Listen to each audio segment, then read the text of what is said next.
पहले present participle, सब लोग हेडिंग डाल लेंगे।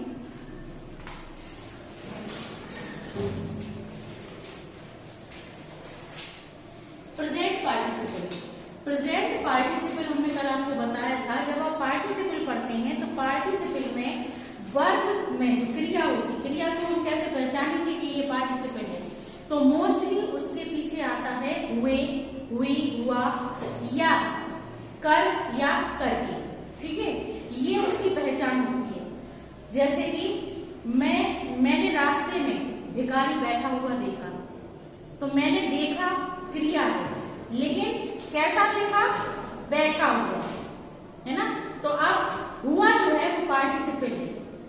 ऐसी वर्ब्स, पार्टिसिपल एक नॉन फाइनाइट वर्ब कहलाती है। ये ऐसी वर्ब जहां पर सब्जेक्ट के साथ उसका कोई लिंक नहीं होता है, या जो कि क्लियर कॉन्सेप्ट नहीं दे पाती है, या सब्जेक्ट हो तो लेकिन उनसे अटैच होती है ऐसे, तो इस प्रकार की वर्ब जो है मतलब मेन वर्ब नहीं होती है, तो नॉन फाइनाइट वर्ब कहलाती है। इनमें पार्टिसिपल आता है, जीरंड आता है, इन्फिनिटिव आता है, ये नॉन फाइनाइट वर्ब कहलाती हैं।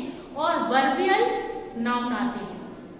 वर्बियल नाउन कैसे होते हैं, कल हमने आपको बताया था कि जीरंड जो है वर्ब में आईएनजी लगाने से बनता है, यानी पार्टिसिपल फॉर्म को हम जीरंड की तरह भी यूज करते हैं। जैसे प्रेजेंट पार्टिसिपल होता है, इसी तरह से वर्ब की फर्स्ट फॉर्म में आईएनजी लगता है, और उसकी हिंदी जो है नानीने होती है, जैसे जानना, पहनना, खेलना, कूदना।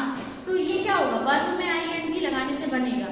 लेकिन यदि हम जीरंड से पहले दा का प्रयोग करें और जीरंड के बाद ऑफ लगाएं, जैसे हम कहें द रीडिंग ऑफ बुक, जैसे हमने कहा रीडिंग बुक, तो समझ में आया कि जीरंड बन रहा है, किताब को पढ़ना। लेकिन अगर हमने जीरंड से पहले दा लगा दिया और बाद में ऑफ लगाया, तो एक फ्रेज बन जाता है द रीडिंग ऑफ बुक। तो यहाँ जो द रीडिंग ऑफ बुक है वो वर्बियल नाउन है। क्या कहलाएगा, वर्बियल नाउन। तो ये सारी जो वर्ड्स होती हैं ये नॉन फाइनाइट वर्ब्स में आती हैं। पार्टिसिपल हुए, जीरंड हुए, नॉन इन्फिनिटिव हुआ या वर्बियल नाउन हुआ। ठीक है, अब हम कल पार्टिसिपल के बारे में जो हमने आपको बताया था, तो अभी जैसे हम आपसे कह रहे हैं हुआ, कर, करके, ये तीनों पार्टिसिपल में चलेगा। ऐसा नहीं कि ये केवल प्रेजेंट पार्टिसिपल की पहचान है, ऐसा नहीं है कि ये केवल प्रेजेंट पार्टिसिपल की पहचान है, ये आपके तीनों पार्टिसिपल में चलेंगे। पार्टिसिपल की पहचान ही होती है हुआ, कर, करके, हुए, हुए। ठीक है, अब इसमें प्रेजेंट पार्टिसिपल में जो है तो आप लिख सकते हैं, नोट करिए। जैसे लिखिए, आप इसके लिए लिख लीजिए पहले यहाँ पर वर्ब की फर्स्ट फॉर्म प्लस आईएनजी से मिलकर पार्टिसिपल बनता है। ठीक है, और इसकी जो हिंदी पहचान रहती है तो उसमें आप याद करेंगे क्रिया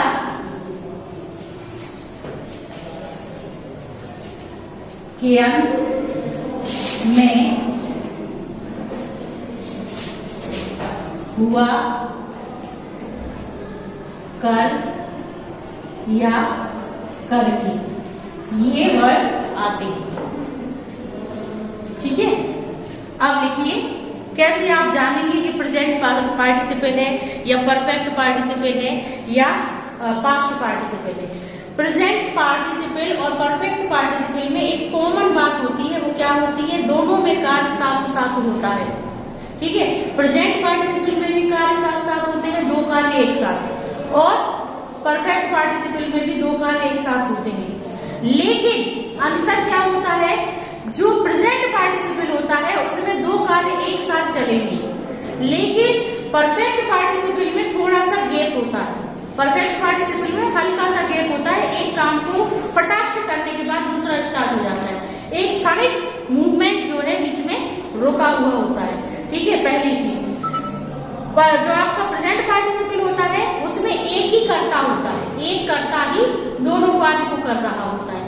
परफेक्ट एग्जाम्पल समझाएंगे तो आपकी समझ में आ जाएगा। लिखिए, ऐसे वाक्यों में प्रेजेंट पार्टिसिपल है कि आप कैसे पहचानेंगे पार्टिसिपल। ऐसे वाक्यों में दो कार्य ऐसे वाक्यों में दो कार्य एक साथ होते हैं। ऐसे वाक्यों में दो कार्य एक साथ होते हैं तथा दूसरा कार्य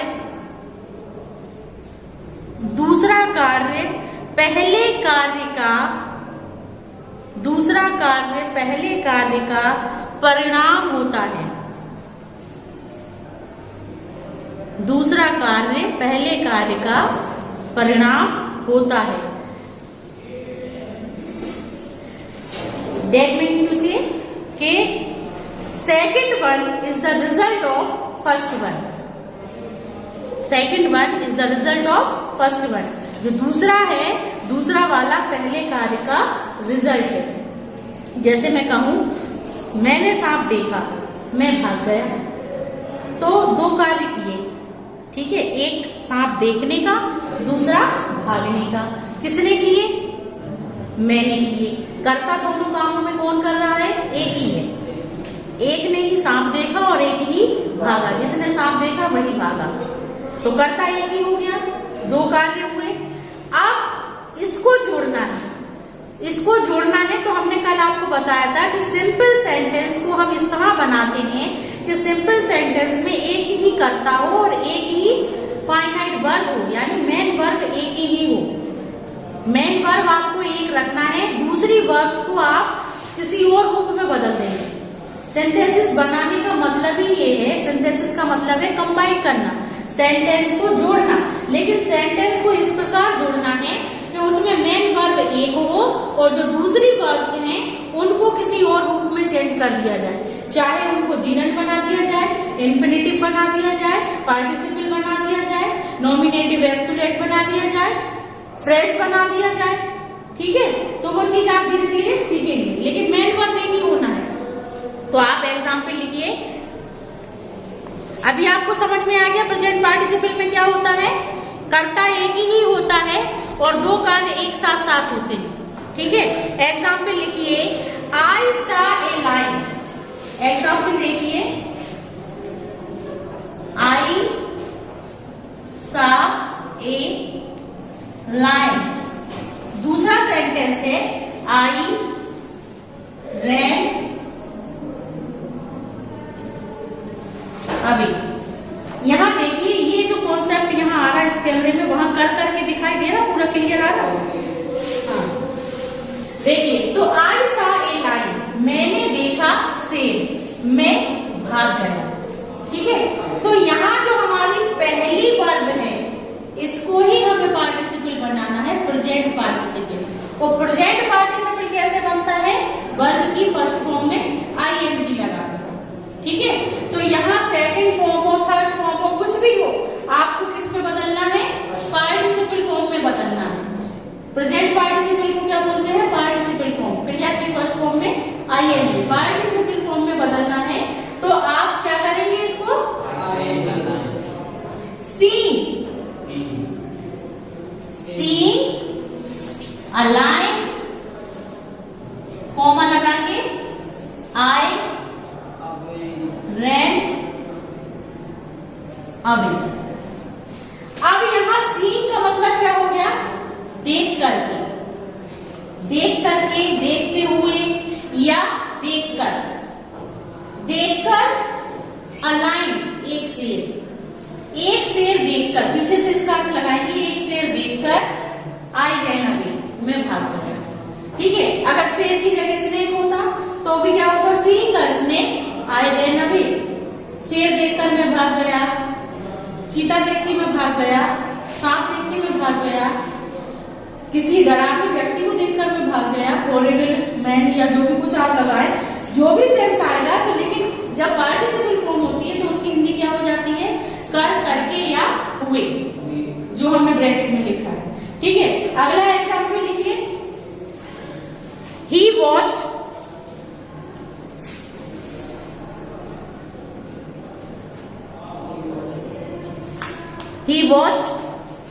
मूवी।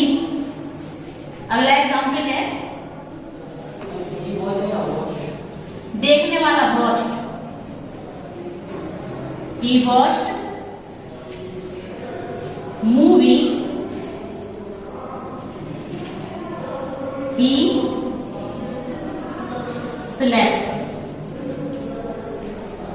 अब क्या होगा इसका हिंदी?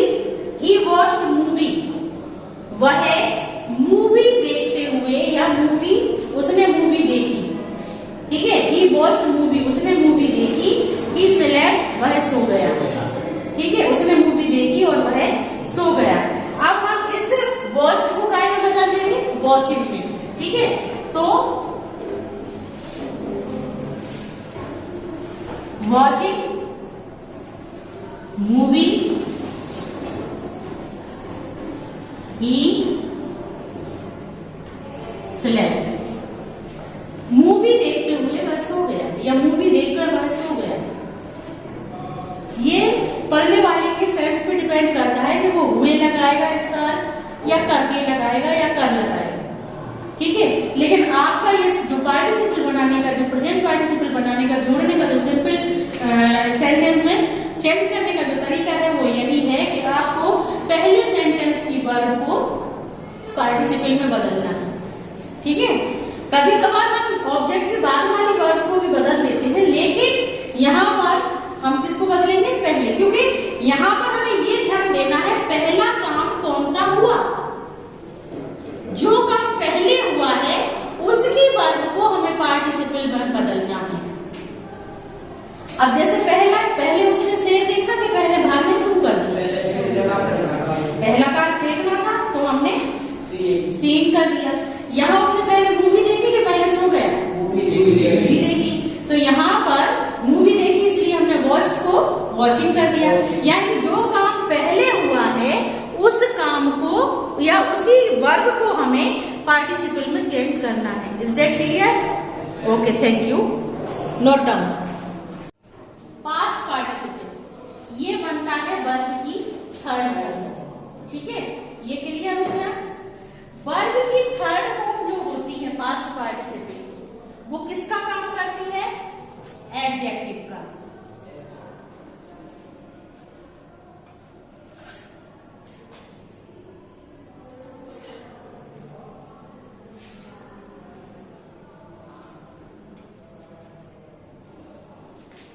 एडजेक्टिव का काम करती है सेंटेंस में, ठीक है।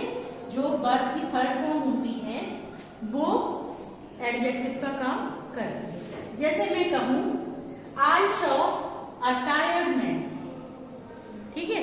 तो टायर्ड यानी थका हुआ, टायर्ड मीन्स थका हुआ, TIRED, तो थका हुआ। यहाँ ये वर्ब की थर्ड फॉर्म है, वो एडजेक्टिव का काम कर रही है। एडजेक्टिव का कैसे पता चलता है किसी सेंटेंस में? जब हम अपने मन में क्वेश्चन करें कैसा। मैंने देखा थका हुआ व्यक्ति, तो हम मन में क्वेश्चन करें कि मैंने कैसा व्यक्ति देखा, तो कैसे के उसमें हमें आंसर क्या मिलेगा? थका हुआ।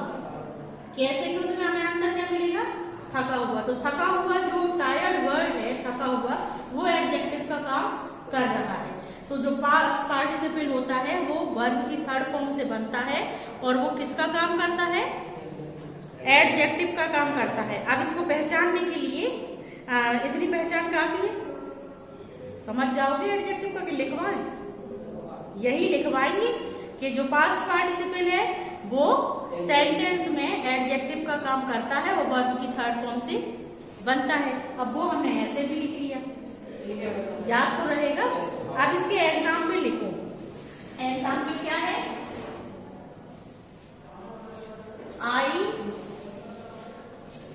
सो अ वर्ड, दूसरा सेंटेंस है द वर्ड वॉज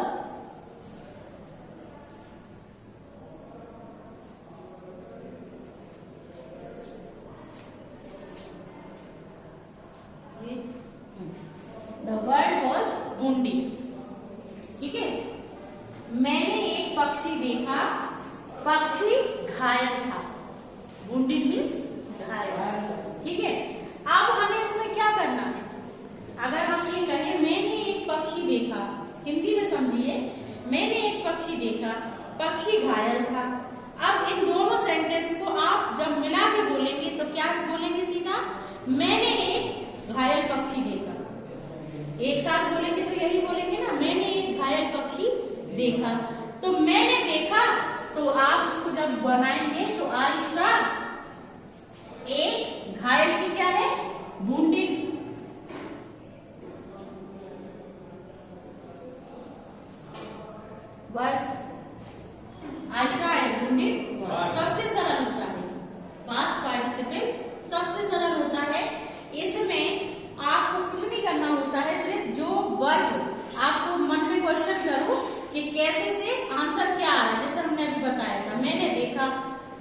एक पक्षी, पक्षी घायल था। अब मन में क्वेश्चन करो कि पक्षी कैसा था, तो आपको एडजेक्टिव मिल जाएगा घायल था। तो जो एडजेक्टिव मिलेगा उसी जो वर्ब है उसी को आपको क्या बना देना है, पास्ट पार्टिसिपल। और मोस्टली ये होता है कि पास्ट पार्टिसिपल जिस वर्ब को बनाया जाता है वो पहले से सेकंड या थर्ड फॉर्म में होती है ना। जैसे आप ये ढूंढ, ये पहले से ही सेकंड फॉर्म में है या थर्ड फॉर्म में है, तो आप आराम से इसको बना देंगे। ठीक है, एक चीज क्लियर हुई या नहीं? दूसरा एग्जाम्पल लिखो, आई फाउंड माई पर्स। दूसरा एग्जाम्पल है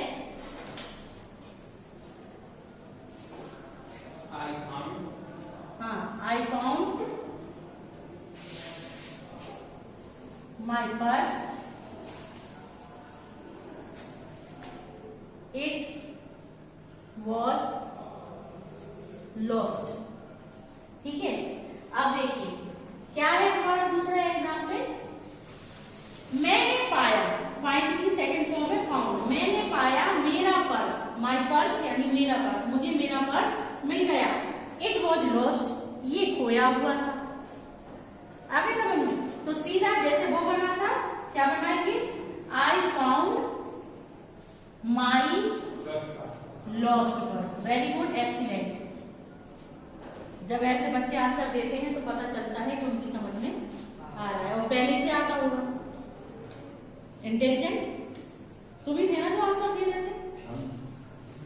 नहीं, पिछले उसमें यही था ना।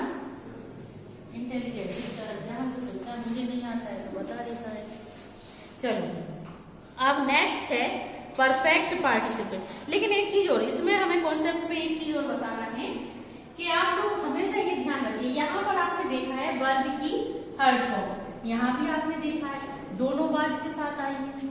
ठीक है, हम आपको जब पैसिव पढ़ाते हैं तब हम क्या बोलते हैं कि जब आपको ध्यान होगा कि जब हम इंडेफिनिट का पैसिव बनाते हैं, जो इंडेफिनिट सेंटेंस होते हैं जैसे प्रेजेंट इंडेफिनिट, पास्ट इंडेफिनिट, तो जो इंडेफिनिट सेंटेंस होते हैं जब हम उनकी पैसिव वॉइस बनाते हैं तो हम डू डज को किस में बदल देते हैं, इज एम आर में, और वॉज वर्ब को किस में बदल देते हैं, सॉरी डिड को किस में बदल देते हैं, वॉज वर्ब में। यानी जो इंडेफिनिट की हेल्पिंग वर्ब होती हैं उनको चेंज कर देते हैं कंटिन्यूअस की हेल्पिंग वर्ब में और प्लस वर्ब की थर्ड फॉर्म लगा देते हैं, तो ये पैसिव बन जाता है इंडेफिनिट सेंटेंसेस का। ठीक है, पैसिव बन जाता है, यानी वॉज के साथ अगर थर्ड फॉर्म आए तो ये एक पैसिव का रूप भी है। किसका रूप है, पैसिव का, पैसिव फॉर्म है ये। लेकिन एक दूसरी बात है, दूसरी चीज आपको क्लियर करना है। क्या क्लियर करना है कि जो वर्ब बी होती है, वर्ब बी क्या होती है, इसको चाहे आप वर्ब बी बोल लो और चाहे वर्ब टू बी बोल लो, एक ही चीज है। वर्ब बी बोल लो चाहे वर्ब टू बी बोल लो, ये होती है इज, एम, आर, वॉज, वर। ये जो क्रियाएं हैं ये वर्ब बी कहलाती है। क्या कहलाती है, वर्ब बी कहलाती है। तो एक बात आप हमेशा याद रखें कि वर्ब बी के साथ, वर्ब बी के साथ या वर्ब बी के बाद हमेशा नाउन या एडजेक्टिव ही आता है। ये ग्रामर के नियम हैं। जैसे जब ये वर्ब बी कब आता है, मान के चलो जब ये वर्ब बी जो है आपका मेन वर्ब के जैसा काम करे, ये नहीं जो आप शुरू में पढ़ते हैं ना इज एम आर वाले सेंटेंस, तो उसमें क्या है कि मेन वर्ब का काम करती है। जैसे he is a doctor, he is a teacher, ठीक है, आई एम ए स्टूडेंट। तो यहाँ जो टीचर है, स्टूडेंट है, डॉक्टर है, ये जो वर्ड है ये नाउन है। या हम बोले he was a old man, है ना, he was a blind man. अब हमने ओल्ड बोला, ब्लाइंड बोला, जो कि वॉज के बाद आया या इसके बाद आए, तो ये क्या है, एडजेक्टिव। मेरे कहने का मतलब क्या है कि जब वर्ब इज एम आर होती है और उसके बाद हमारी जो वर्ब की थर्ड फॉर्म आती है तो वो पैसिव का रूप होते हैं, पैसिव फॉर्म होती है। लेकिन कब, जब सेंटेंस पूरा है, बाई भी आना चाहिए, ठीक है।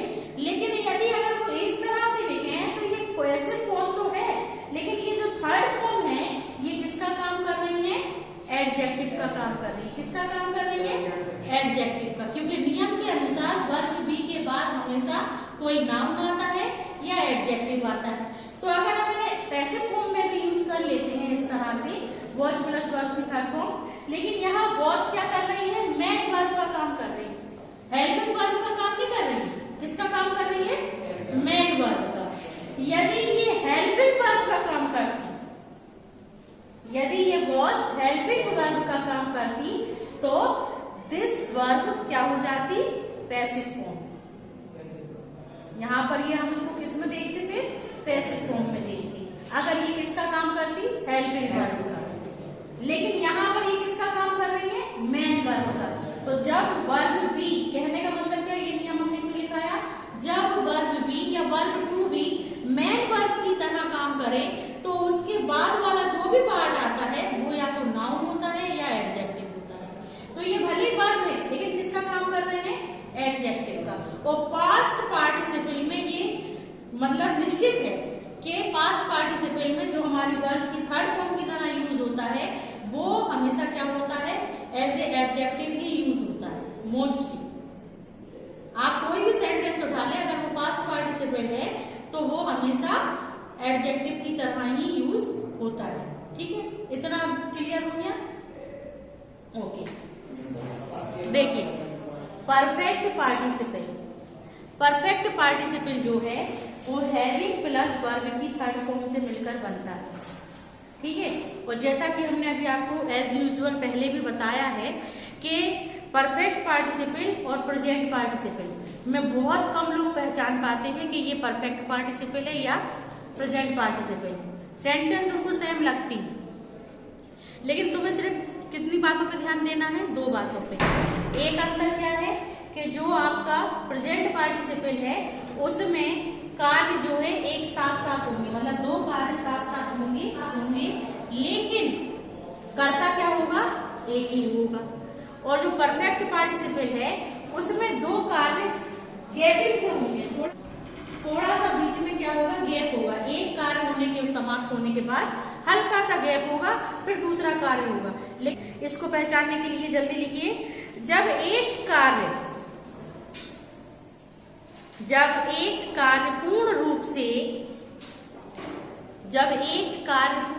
से समाप्त हो जाए,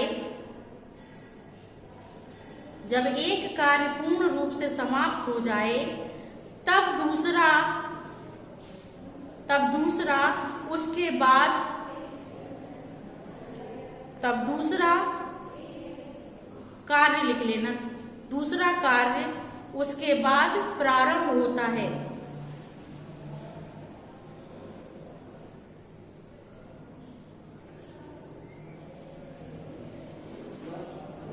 होता है। और जो क्रिया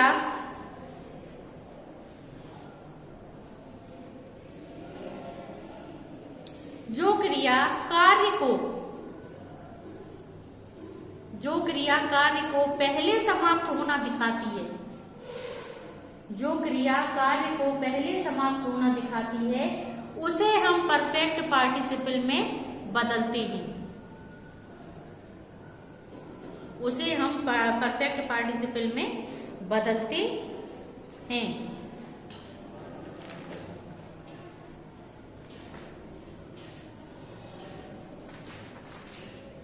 उसे हम परफेक्ट पार्टिसिपल में बदलते हैं।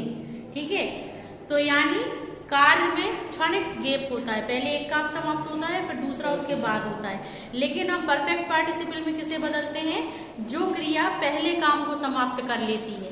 ठीक है, एग्जाम्पल लिखिए, he took his cloth,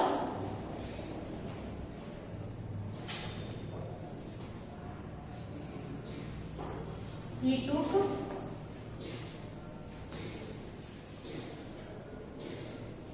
his cloth, he went to the room.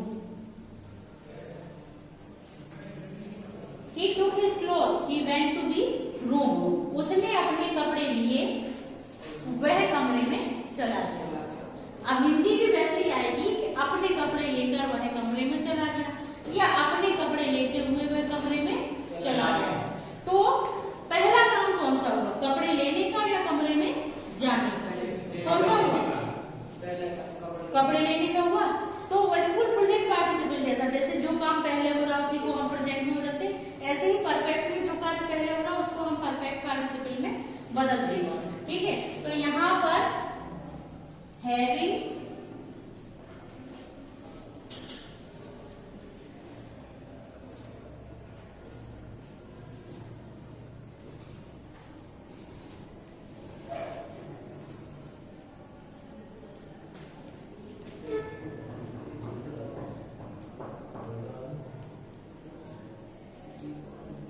क्या हो गया?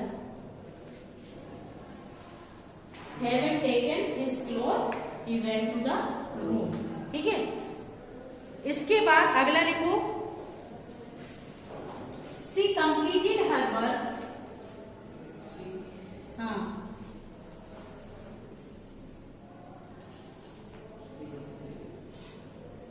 she completed her work.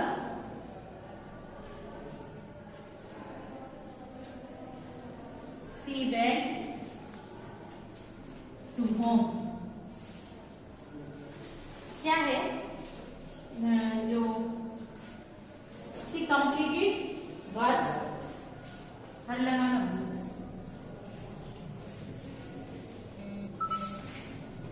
हाँ, she completed her work. She went to home. उसने अपना काम समाप्त किया या पूरा किया और she went to home, वह घर चली गई। तो अपना काम समाप्त करके वह घर चली गई। ठीक है, तो having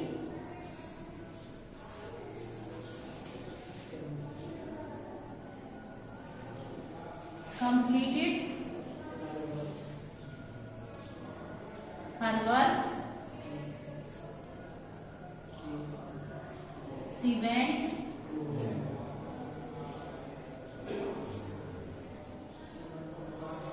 to the home. Understood है? समझ में आया? ठीक है, यहाँ पर आप देख सकते हैं, आपको देखने में क्या लग रहा होगा, सेंटेंस कैसे हैं? प्रेजेंट पार्टिसिपल जैसे हैं। लेकिन हमने आपको क्या बताया था, प्रेजेंट पार्टिसिपल में जो काम होंगे वो दोनों कार्य साथ साथ होंगे, यानी बिल्कुल बिल्कुल उनमें आपको ऐसा लगेगा जस्ट एक के बाद एक हो गया। सांप देखा और दौड़ा, तो देखना और दौड़ना इतना क्विकली हुआ कि ऐसा लगा एक ही बार में हुआ, उसने देखा और दौड़ना शुरू कर दिया। आगे समझिए। लेकिन यहाँ पर क्या है, क्षणिक गैप, थोड़ा सा बीच में गैप है। कैसा?